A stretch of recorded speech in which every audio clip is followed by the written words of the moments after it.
I want to talk about this thing that I hear people talking about all the time, mainly conservatives, uh, about the war. And they say we should not end the war now.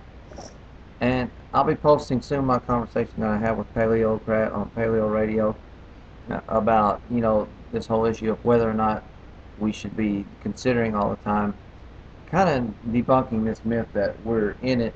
It doesn't matter why we're in it, and we should win it. So be looking for that video where I kind of debunk that whole myth. But I want to go on to a couple of other myths concerning this war, and that is, you hear this phrase a lot that our troops are out fighting out in the world, fighting for our freedoms. And this is always used in reference to the Iraq War. They say, our troops out, fighting for our freedoms. And people will call into talk radio shows and say, oh, I'm so proud of our men and women in uniform out there fighting for our freedom. And sometimes they'll talk about, well, and we aren't supporting them here, and they're putting their life on the line, fighting for our freedoms. But let me ask you this. Are they fighting for our freedoms in Iraq? Are they fighting for our freedoms in Iraq? I mean, in 91 or 92 or whenever it was, uh, George H.W. Bush went into Iraq. He didn't depose Saddam as the leader of Iraq. Iraq still had the same threat in place from the first Gulf War to the second.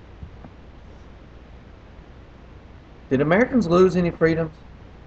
Did Americans lose any freedoms when the first Gulf War and this current operation we're in? What freedoms were lost? And especially what freedoms were lost as a result of the actions of the Iraqis? None. The biggest freedoms that were lost in that time period were because of the American Congress. Iraq is not the greatest threat to American freedoms. Iran is not. North Korea is not. Venezuela is not. The former Soviet Union was not at the time that it was still together. Greatest threat to American freedoms doesn't come from all these different places. It comes from the United States Congress. Every time those guys meet, we have less freedom. If they want to fight for our freedoms, why don't they go in and try to stop the United States Congress? But we know that's not going to happen. So think about that. Are we any less free?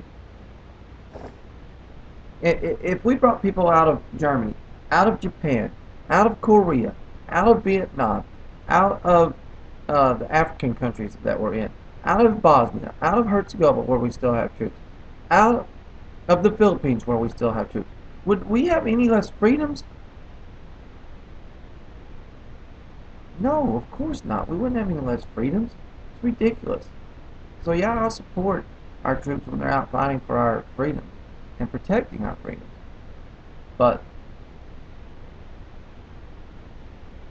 I don't see that our troops are out fighting for our freedoms. They're involved in all these police actions, humanitarian efforts, and international conflicts that don't involve our freedoms. There's my son. And so I don't see it like that. I don't see it as them off fighting for our freedoms. The other thing is, people always say, in this current political election cycle, they're saying, well, we want to end the war, but we want to end it when our troops can come home with honor. We don't want our troops to come home in defeat. We want them to come home in honor. Look, let me ask you this.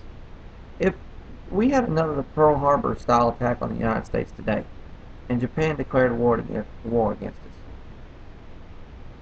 and we went into war, and somehow, some way, our soldiers went off and fought against that enemy, and somehow we were totally and ultimately defeated and destroyed in that war.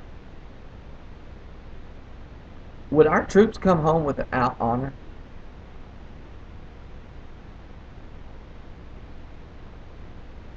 Would the troops come home without honor? Would it somehow make their actions any less brave any less courageous in defending their country if they were totally defeated?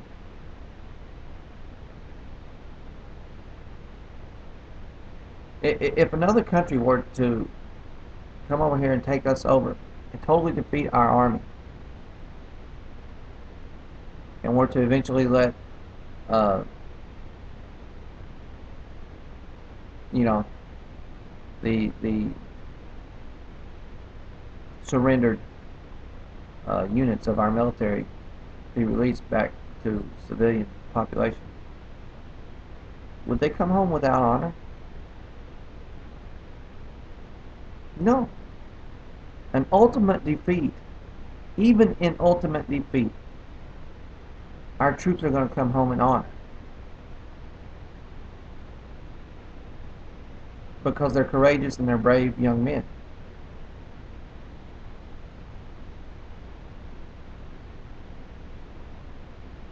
So to somehow say that if we change our mission, we reevaluate this, and we believe that our troops, that the mission they're on, not the troops themselves, but the mission that they're on, is not a valid mission, and we decide to change course and bring our troops home and put them back to their real mission, which is protecting the homeland, that somehow they would come home without honor, is totally ridiculous.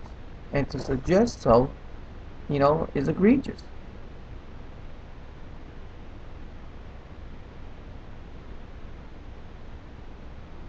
I don't understand this notion that somehow if we change our mission, the troops will come home without honor. And see, I believe we should have never gone to Iraq. But whatever we've done, we've accomplished some things. We need to wrap it up and get out. Those men put their lives at risk. They were brave. They were courageous. They accomplished something. They deposed a dictator. They gave freedom to another country. Okay? Those are not valid reasons for going to a war. But they have done those things. And they should get out. And they should come home with honor. To suggest that if we leave now, our troops come home without honor is an insult. And I know Scott and some of my anarchist friends will disagree with me on this. But that's alright. Our troops will still come home with honor. I saw a bumper sticker the other day that put it, I thought, pretty well perfectly. And it said, support the troops in the war. Support our troops in the war. You really want to support our troops. You want our troops safe and secure. The best way to ensure the safety and the security of our troops is to end this war, to end the policy of endless conflict, endless world policing, endless humanitarian efforts, endless international actions where we have no moral authority. Station our troops stateside, get them back home, get them on friendly ground, and have them ready, have a strong peacetime presence where we are ready to defend ourselves and not involved in conflict that doesn't involve us. That's the best way to support our troops, to end this war, to bring them home from all the different foreign conflicts they're in. So this video references you to the other video where I say the idea that we should not consider whether we're even doing the right thing, we should just win. That's wrong. The idea that somehow we would bring our troops home without honor if they were to end the conflict now, that's wrong. The notion that they are off in Iraq fighting for our freedoms is totally wrong, because we did not lose freedoms when they were not in Iraq. And we should support our troops by ending this war as soon as possible, immediately.